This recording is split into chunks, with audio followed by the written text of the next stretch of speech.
Okay အားလုံးပဲမင်္ဂလာပါဒီနေ့မှာတော့ mobile game တွေရဲ့မှာဆော့လို့အကောင်းဆုံး horror game 5မျိုးအကြောင်းကိုမိတ်ဆက်ပေးသွားမှာပဲဖြစ်ပါတယ်ဒီ game တွေက Play Store တို့ App Store တို့မှာတွားကြည့်မယ်ဆိုရင်ပတ်စံနဲ့ပေးဝယ်ရတဲ့ game တွေပါ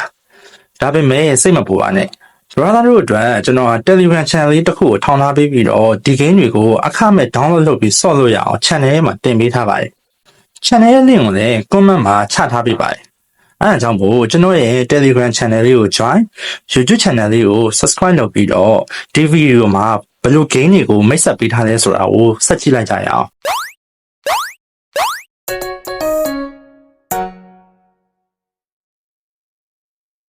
ပထမဆုံး game ကတော့ Five Nights at Freddy ပါဒီ game က2014ခုနှစ်မှာထွက်ရှိခဲ့ပြီးတော့ပရိသတ်တွေချားထဲမှာတော်တော်လေးကိုနာမည်ကြီးခဲ့ပါတယ်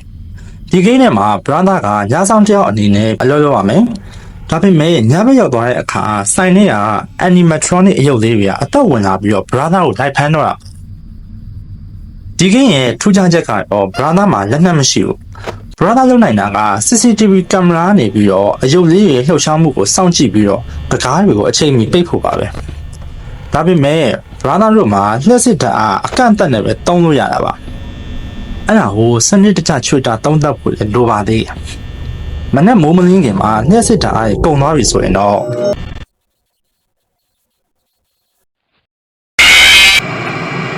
ဒီကင်းကရိုးရှင်းပင်မဲ့အတန်တွေပုံရိပ်တွေက brother တို့ကိုတကယ်ကိုထိတ်လန့်စေပါတယ်ဒီကင်းကိုကစားဘူးလားဆိုတာကိုလည်း comment မှာပြောသားခဲ့ပြပါအောင်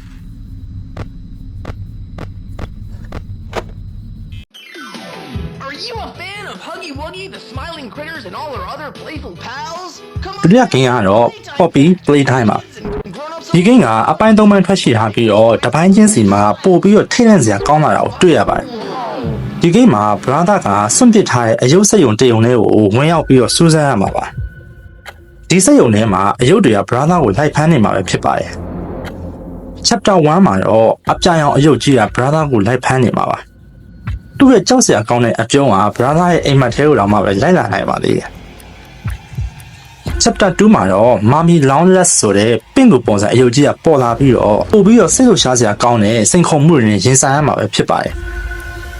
chapter 3ကတော့ပို့ပြီးတော့နှက်ဆိုင်တဲ့ဇလန်းနဲ့ပို့ကြောက်စရာကောင်းတဲ့ရန်သူတွေနဲ့ပြည့်ညက်နေရပဲဖြစ်ပါတယ်ဒီကင်းရဲ့အကောင်းဆုံးအချက်တွေကတော့ဗဟိတိတွေနဲ့ထိရန်စရာအခိုက်အတန့်တွေကိုဟန်ချက်ညီအောင်ရောစက်ထားရပဲဖြစ်ပါတယ်ဒီကင်းကိုကစားရင်းနဲ့တစ်ခါတလေ brother တို့ကထွက်ပြေးရမယ်တစ်ခါတလေဗဟိတိတွေကိုညံသုံးပြီးတော့ဖြည့်ရှင်းရမယ်ကဲ brother တို့ရောဒီ game တွေရဲ့မှာဘယ် chapter ကိုအကြောက်ဆုံးလဲ comment မှာပြောတော့ခဲ့ပြလို့ရပါတယ်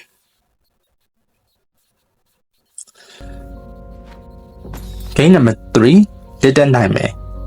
တတိယ game ကတော့ Little Nightmare ပါဒီ game ကထိတ်လန့်စရာ game တွေရဲ့မှာအနုပညာဆန်ဆန်ဖန်တီးထားတဲ့ game တစ်ခုလို့တော့ပြောလို့ရပါတယ် brother ကစစ်ဆိုတဲ့မင်းကလေးငယ်တယောက်နေရနေပြီးတော့ကစားရမှာပါသူက The Mall ဆိုတဲ့ကြောက်စရာကောင်းတဲ့သင်္ဘောတစ်စီးရဲ့မှာပိတ်မိနေရပဲဖြစ်ပါတယ်ဒီ game ရဲ့ gameplay ကတော်တော်လေးကိုထူးခြားပါတယ်အလင်းရောင်တွေအရိပ်တွေအတန်တွေက brother ကိုအဆက်မပြတ်စိတ်လှုပ်ရှားစေမှာပဲဖြစ်ပါတယ်ရန်သူတွေကလည်းအင်မတန်မှကိုကြောက်စရာကောင်းပြီးတော့ game ထဲမှာ brother တို့ကပုံရမယ်ထွက်ပြေးရမယ်ဗဟိတိတွေကိုဖြည့်ရှင်းရမှာပဲဖြစ်ပါတယ်ဒီ game ကဇလန်းတွေကိုစကလုံးတွေနဲ့တိတ်မပြောဘဲနဲ့ပုံရိပ်တွေအတန်တွေနဲ့ပဲပြောပြရပဲဖြစ်ပါတယ်ဒါကြောင့်မို့ brother ကတစ်ခါတလေမှာကစားနေနေဘာဖြစ်လို့ဖြစ်မှန်းတော့မသိဘူးဒါပေမဲ့ကြောက်တာတော့ကြောက်နေမှာပဲဖြစ်ပါတယ် brother တို့ဒီ game ကိုဆော့ဘူးလားဆော့ဘူးရင်တော့ brother တို့အတွက်ဘယ်အခန်းကအခက်ဆုံးလဲဘယ်အခန်းအထိတ်လန့်ဆုံးလဲဆိုတာကို comment မှာပြောသွားခဲ့ပြီလို့ရပါတယ်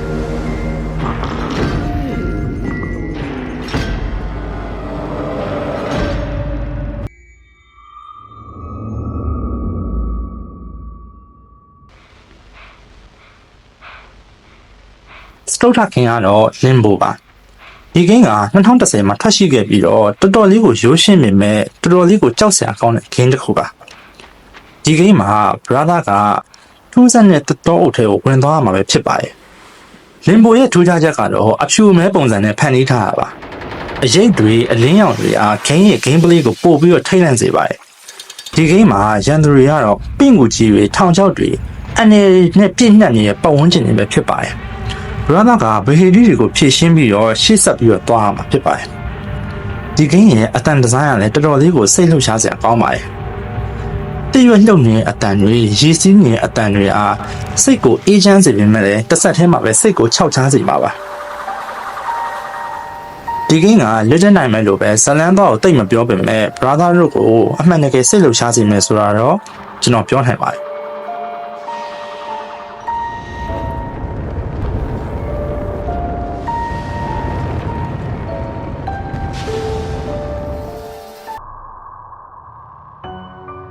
နောက်ဆုံးဂိမ်းကတော့ Front Bow ပါဒီဂိမ်းကထိတ်လန့်စရာကောင်းတဲ့စိတ်ပိုင်းဆိုင်ရာနဲ့သက်ဆိုင်နေတဲ့တိုက်ထိရင်ဘောဂိမ်းတစ်ခုပါဒီဂိမ်းမှာ brother က Front ဆိုတဲ့မိန်းကလေးတစ်ယောက်အနေနဲ့ကစားရမယ် Front ကသူ့မိဘတွေတိတ်ဆုံးသွားပြီးတဲ့နောက်စိတ်ယောဂကုဆေးရုံမှာပိတ်မိနေရပဲဖြစ်ပါတယ်သူ့ရဲ့တခုရောတငယ်ချင်းကြောင့်လဲ Mr. Midnight နဲ့တူ Front ကအိမ်ပြန်မှုစူးစမ်းရမှာပါဒီဂိမ်းက point and click adventure ပုံစံဖြစ်ပြီးတော့ဗဟီတွေကိုဖြည့်ရှင်းရမယ်။ဒါပေမဲ့ဒီဂိမ်းရဲ့ထူးခြားချက်ကတော့ Fran ရဲ့စိတ်ကူးလောကနဲ့လက်တွေ့လောကကိုပြောင်းလဲကစားနိုင်တာပဲဖြစ်ပါတယ်။စီးပြားရည်တောက်လိုက်တဲ့အခါ Fran ကကြောက်စရာကောင်းတဲ့အချောင်းကပါတစ်ခုမြင်ရတယ်။ဒီလောကမှာသူ့ထက်တန်ယူနဲ့ပြည့်နှက်နေတဲ့ပုံနဲ့ထူးဆန်းတဲ့တရားဝါရီနဲ့ပြည့်နှက်နေပါဒီဂိမ်းရဲ့ဇလန်းကတကယ်ကိုနှက်ဆိုင်ပြီးတော့ Fran ရဲ့ story ရတယ်တကယ်ကိုဝမ်းနည်းစရာကောင်းပါတယ် brother တို့ဒီ Front Bow game ကိုကစားဖို့ရဆိုရင် brother တို့စိတ်ထဲမှာဘယ်လိုခံစားရလဲဆိုတော့ comment မှာမျှဝေခဲ့ပြီးလို့လည်းရပါတယ်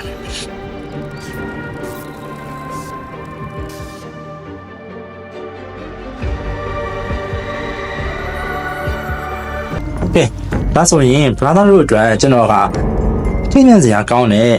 Play Store တို့ App Store မှာပတ်စံပေးပြီးတော့မှဆော့လို့ရမယ် game 5ခုအကြောင်းကိုပြောပြပေးခဲ့ရပဲဖြစ်ပါတယ်။ဒီ game တွေမှာ brother တို့ကဘယ် game တွေကိုအကြိုက်ဆုံးလဲဘယ် game တွေကိုဆော့ကျင်လဲဆိုတာကို comment ထဲမှာလည်းပြောသွားခဲ့ပြီးလို့ရပါတယ်။ဒီ game တွေကိုဆော့ကျင်နေဆိုရင်တော့ကျွန်တော်ရဲ့ Telegram channel လေးထဲမှာအခမဲ့လာရောက် down ပြီးတော့ဆော့နိုင်ပါတယ်ခင်ဗျာ။ကျွန်တော်ရဲ့ YouTube channel လေးကိုလည်း subscribe လုပ်ခဲ့ဖို့မမေ့နဲ့တော့နော်။နောက်ထပ်စိတ်လှုပ်ရှားစရာကောင်းတဲ့ video တွေမှာပြန်ဆောင်ကြမယ်။ခုတော့အားလုံးပဲ view ဆိုင်ကြပါ